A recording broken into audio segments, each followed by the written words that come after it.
So, totoo pala ang sinabi sa akin ni Greg? Tungkol saan? Na may gusto ka ng ibang babae. Yes, mga dad. Nagkamali siya ng kakalabanin. Where's your wicked sister and mother? Don't tell me, iniwan ka na naman nila mag-isa. Ako, I always fight for what I want. Hindi talaga ako magpapatalo sa kanya. Pag sinabi kong akin, akin. And I will get him whatever it may cost. Alam mo, siguro, kaya kahit mahirap lang ako, masaya ako. Kasi alam ko naman na mayaman ako sa pagmamahal ng isang ina. Kanino galing to? Eh, malamang kay Maita. Ba't ganun yung kapatid mo? Parang galit sa akin ha. Parang ayaw na talaga maging kaibigan ako ha. Ganun lang talaga siya. Do you remember that guy that I was telling you about? Totoo nga na may iba siyang gustong babae. Sayang naman. Sino ba yung lalaki yan? Ano ba pangalan niya? Max Sandoval lang yun. Ikaw talaga? At ba't tinapon yung pagkain?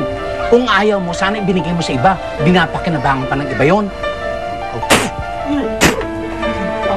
Kung alam ko lang na kay Maita galing ang bibingkang yan, diretso na yan sa basurahan kanina pa. Hindi ko kinain. Day, ganyan na ba talaga kakitid ang utak mo? Hindi ka ba natutuwa na kahit hindi mo pinakikitaan ng kabutihan niyang anak mo, naaalala ka pa niya? Anya, tama na!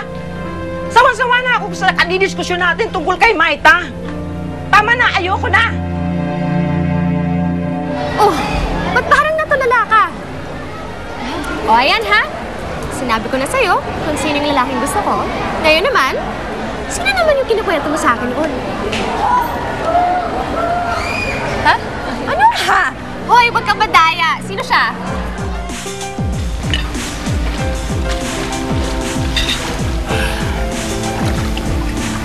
Sarap! Oh, beef nga. Baka palisin tayo dito for indecent exposure.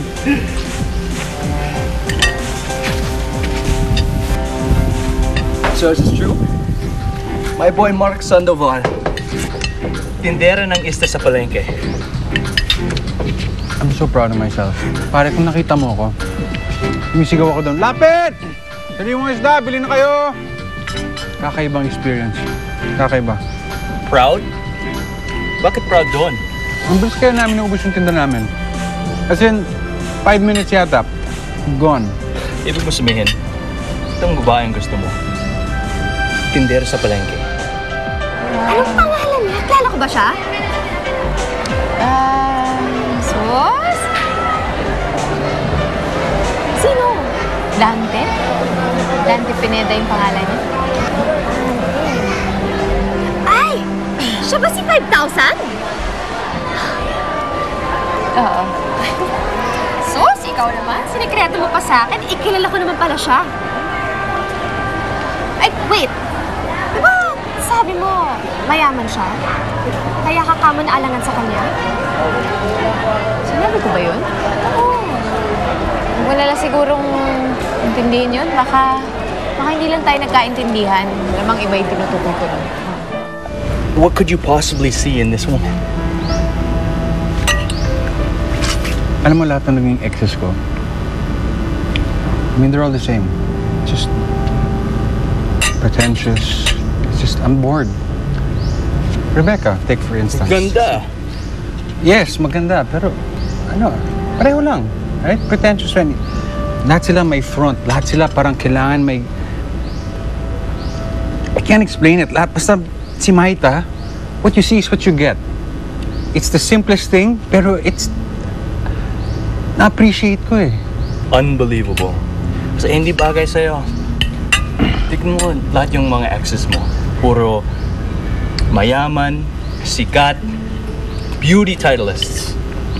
Now? Nakalimutan ko rin sabihin. Fish vendor? Nangongolekta rin siya ng kanin baboy. I'm happy for you. Sana, ganun din kami ni Mark. For sure, once na nakilala niya talaga ako, at wala na ang pesting babaeng yan, I know that he's gonna love me. Huwag ka mag-alala, Rebecca. Kaya mo ipagdadasal ko na sana makalimutan na ni Mark yung babae. Ang babe mo talaga, Mark.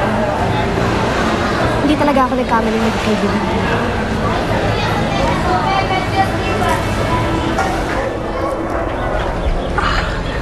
O ano, talaga bang kaya mo na magtrabaho? Kaya ko na. Malakas pa ako sa kabayo.